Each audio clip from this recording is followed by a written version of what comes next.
Going back to church life, things at St. John's. It's been a nearly universal experience of congregations that everything was brought to a screeching halt. Yeah. All the Saturday morning breakfasts, all the Bible studies, all the activities, vacation Bible school, egg hunts, youth trips, anything that would happen over the course of a year, all of that came to a screeching halt, wasn't done. And now, as things are starting to change across the nation with the pandemic, how are you and St. John's and the leadership of St. John's? How are y'all evaluating what gets brought back and why? Yeah. What does that conversation sound like? Yeah. So not long before the pandemic started, we had recently formed a new group at our church that's called the Safety and Security Team. Okay. And that really came about of more the mindset of just basics about the church campus and how we operate and are things safe, that kind of stuff. So talking about just basics of the kinds of doors we have and fire drills and and having a team to help look at those things and just go over and evaluate that kind of stuff. And so that group got started not long before the pandemic, and little did they know, especially our leader of that group, Larry, little did he know what it would turn into. I mean, my gosh, it's just been, and so they've sort of evolved into our COVID protocol procedures and all that group. And so that's what they've heavily been focused on is, what are the guidelines that we're going to put into place? What kind of restrictions do we have? Keeping up to date with what our, what Illinois is saying, what our local county health department is saying, and so that's what they've just been entrenched in, and just, everything is going through them right now. And so whenever we talk about, bringing something back or what have you, that's a conversation that we have is, we go through that group and we have that conversation, and we ask the question, what can we do? And then what does that look like? So we resumed Bible study probably about 6 weeks ago in person. And, so we had that conversation. What can we do? What will it look like? We're right now working on trying to get Sunday school started again. Same thing, and the hardest part is that a lot of these things are just logistical nightmares. It's the thought is easy, the plan in your head is easy, but then when you start going through those logistical steps of social distancing and capacity limits and food, can there be food, can there be all of a sudden you're like, oh my goodness, this is just now we're on step 22 of something that sounds like it should be so easy, and things that previously took 2 or 3 steps to plan, now. And so we've been very blessed to have that group to help support us in that. And right now, everything that we try to either bring back or start fresh, we have that conversation with that group that helps us sort of think through those things. So you guys put a team in to but you put a team in place for the congregation and for the leadership to say, we want to do this. These are the things to consider. Right. Yeah. How can we do it safely? That's what it comes down to. Yeah. Okay. Has there been anything that has surprised you in the past year? I realize the pandemic was a surprise. It was unexpected. That's the gift. But has there been anything that has surprised you, positive or negative, throughout this past year, that you're like, upon further reflection, this thing has surprised me? Just whatever that might be. Yeah, I mean, I guess one of the things that has surprised me is just in terms of our congregation, it's been a challenge, and there's been hiccups along the way, and there's been struggles, frustrations, all those, of course. But by and large, I mean, the congregation, the support of our people, the encouragement, I would say the patience, the willingness to sort of have to adapt and sacrifice. I mean, overall, it's been incredible, because I think it's easy to lose sight of the fact that every decision and every protocol or whatever is impacting our people, and they, again, shared things, but also unique things. They have a lot of stressors that have come their way throughout this process, and And so I've been very pleasantly surprised that, by and large, we have really had great support and great encouragement of our congregation. And that's been a huge positive. That going into it, that's constantly that concern and that fear, I guess, of like, oh my gosh, like, how do we do this in a way where people will still feel cared for, but also still feel like it's something they could go along with. I mean, that's back to that decision burnout. You just get so tired of having to try to make those decisions, but having their support has been a huge blessing for sure. And that's been great. So, negative, I mean, there's a long list of negative things, of course. Now, I want to ask you about that. Yeah. Are they negative in the sense that they're detrimental, or are they negative in the fact that they weren't pleasant to go through? Yeah, I mean, both, so I guess, certainly things that weren't pleasant to go through, and, not just learning curves and things like that, but just difficult conversations, different outcomes that were painful to experience, because you didn't want it to have to be that way, but it just felt like it had to be. So, there's certainly that, but then, also negative in the sense of just the, for any pastor and stuff right now, I think we probably all are feeling in some way where, you look at your congregation and it's different than what it was, of course. But I think there's that feeling and that concern of like, are there people, are members of our church where along the way, we've sort of lost them without yet realizing it.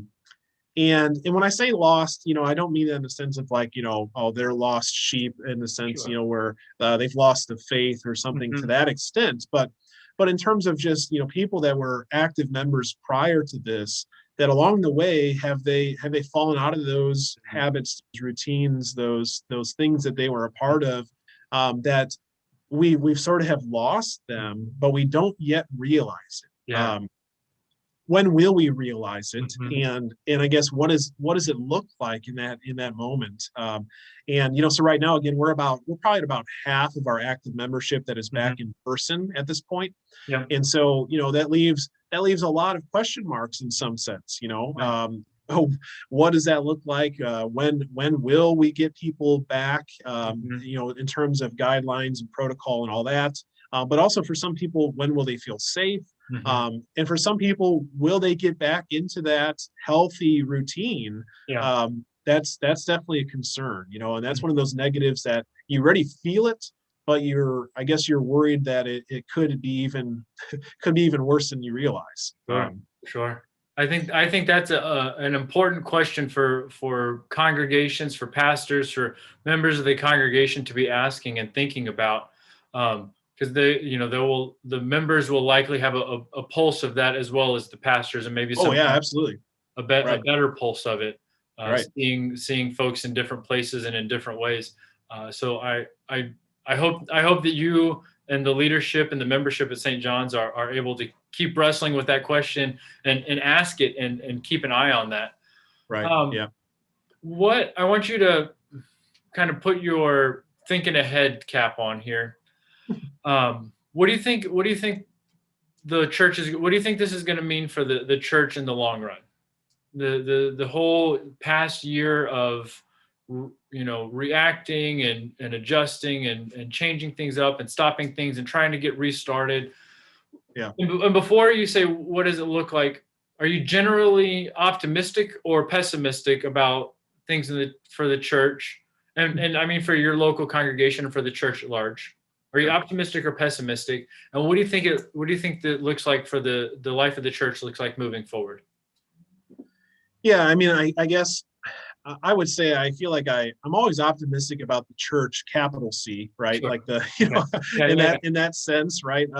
We know the outcome. We know that obviously nothing's going to prevail against it, and so always optimistic of the church, capital C, in that sense. But in the lowercase c, the local church, our physical congregations. I think there's the positive that I hope comes out of this, where churches have been forced to look at pretty much everything they're doing and reevaluate it and to think through it. And yeah, some people will just sort of look at it and say, well, it's just, that's what we're going to keep doing. And, hey, you know what? I don't know what works for every church. That's up to them to decide. But I think this has definitely forced us to rethink, what we're doing. And that's in almost every sense of what we're doing, so and it helps you to see those things that are those pillar things that are the no-brainers that, yes, this is what we keep doing, and maybe even make you think about how do we do those things better. But I think it also, if there's good that comes from all these things being stripped away, is that in that process, maybe you're able to realize the things that were stripped away that you don't need to have back. And this is true for any kind of organization. I mean, any kind of church, is that there's always those things that, maybe they should have already been stopped or ended, or maybe it already wasn't as fruitful as the resources you put into it are worth, that kind of stuff. And so I think having those things stripped away is certainly a good time for us to, and I pray that every church is thinking about that. Do we need to bring everything back? And what are the things that we have actually survived quite well without? And can we put those resources towards something that would be more beneficial or more needed within our congregation, our community? And so, trying to think through that. That's why I said earlier, I don't think it's just revisiting things, it's restarting. And some things, when we look at that, I think there's some things we'll say, we're not going to restart. And that's tough. But at the same time, this pandemic has almost afforded organizations the opportunity to do that, where people are more acceptable than normal, right? I think people are a little more willing to go ahead and go along with it, because they say, yeah, maybe we didn't really need that. Maybe that wasn't as beneficial.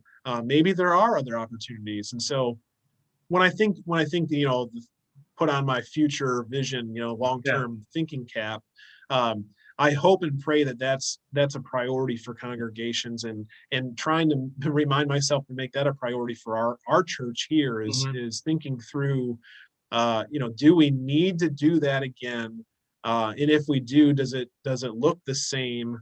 Why not? Right. And really trying to use this as an opportunity for those kind of important questions. Any kind of good vision planning and stuff, you're constantly reevaluating, what you're doing. You don't just put something in motion and then just let it ride forever. You're constantly coming back to it.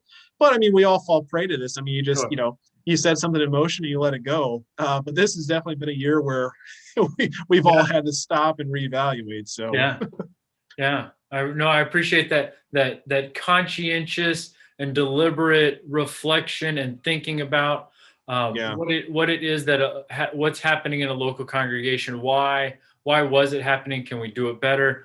Again, those are good and fruitful questions to ask. And it might be, and I just want to throw this out there for anybody watching. It might be that the answer to the question is everything we were doing needs to be brought back, and that's great.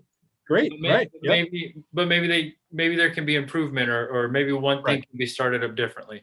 Sure.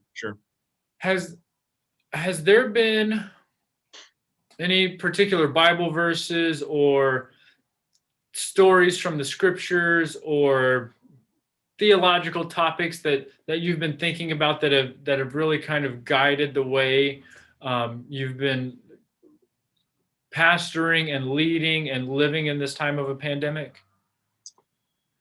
I mean, I can't say any specific scripture verse or something like that. But one thing that has really stuck with me, and that, here just recently I was on schedule to preach for the Transfiguration. So something about the Transfiguration account has just been sort of with me for the last several months, even prior to celebrating the Transfiguration. And it's just this idea that, what happens in the Transfiguration is that, Jesus leads his disciples back down the mountain into the valleys. And it is there that Jesus is doing his work, right? So yes, this amazing thing happens on that mountaintop, and it's incredible for the disciples, and obviously there's purpose and meaning and all that to what's happening there, but it's all so that Jesus is leading his disciples back into the valleys, right? Yeah. He's doing his work in the midst of sinners, for sinners, with sinners, so I think for me it's been that idea of like, what, this certainly has not felt like a mountaintop kind of year, and that every pastor, every minister person, just every person in general, you go through these seasons of the mountains and the valleys and things like that, but thinking that this is really what ministry is all about, is that Jesus leads us through the valleys, and so we've encountered that in a very unique and different way. But again, it brings us back to those realities of who Jesus is and where he's doing his work, and where he's leading us. He leads us through those valleys, right, to bring us ultimately to that true mountaintop, right, the resurrection that awaits us and the kingdom that awaits us. But life is a bit of a valley, and that's the reality of life, but it is Jesus that leads us through those valleys, that strengthens us, carries us, to bring us to the cross, to the empty grave, right, and ultimately to the resurrection. So yeah, I think that's definitely stuck with that. Hey, maybe we were blessed for a time to feel like we were really doing mountaintop kind of stuff, but is that really what ministry is? No, it's not. It's really not what it is. But who is our God, right? And what is he doing, and how does he lead us? So trying to really reflect on that has been helpful. As you were talking, it made me think of yea, though I walk through the valley of the shadow of death. That 23rd Psalm comes to mind, and I think, and then you tied the cross in there, which, yea, though I walk through the valley of the shadow of death, I will fear no evil, for thou art with me. But it's almost as if going through the valley of death leads us to the mountain of the cross, right? And so it's there on Mount Calvary where our Savior is crucified, that we see we've made it through, but our Savior hasn't, and he's going to be buried and resurrected, and that becomes our comfort in these low times and in these values. Yeah, when I preach on the Transfiguration, it's sort of that kind of thought. That's what I sort of was telling our congregation, that every Sunday, this is what God's doing, is he's leading us back up to the mountaintop, where here we encounter him, we see him on the cross, we see the empty grave, we see the promise of the resurrection. Worship is that mountaintop experience where God is revealing himself to us. Here I am. And then what happens, right? He leads us back into the valleys, right? And this happens, over and over and over again. But that's just, again, that's sort of that, the Christian hope and promise of, Jesus is that one leading us back to that cross, back to the empty grave, leading us through the valley to the resurrection. And so, trying to find comfort and solace in that reality. Yeah. Adam, I really appreciated your time and your honesty. I want to give you the opportunity to share anything you wished I had asked you about, anything that's been on your mind. Sure. Just a closing thought for us. Yeah, I would just say this. If you haven't, for anyone watching, if you haven't, I would say pray for your pastors. And I say that in terms of just, the pastors I know and I talk to, and the shared struggle and the shared stress and just again, back to just being tired and worn. Pray for your pastors, pray for your DCs, your ministry people, and even for those other nonprofits that are out there trying to do ministry work. They've also been hit hard, and this has been such a struggle for them financially and things like that as well. To keep those people, those leaders, those ministry people in your prayers. We certainly appreciate them, and we could certainly use them. And so I would just urge people to be thinking about that. And if you aren't currently, to add that to your prayer list. If you are, thank you. We certainly appreciate that. But they are very, very well needed. So thank you, Clayton. Thanks for doing this. And I appreciate the opportunity. It's been a blessing to just sit and chat with you about this. Yeah. Again, Pastor Adam Ray, thank you for your time. I pray for God's richest blessings on you and your whole ministry team there and all the people at St. John's and Decatur. I thank you for your time and your honest reflections and sharing with us. I hope that everyone who watching this, I hope you were blessed and that you're edified and built up and encouraged for the life of the church to know that Christ continues to work and that He is with us on the plains as we sing in that hymn. So again, thank you all for your time, and may God continue to provide His richest blessings on you. God bless.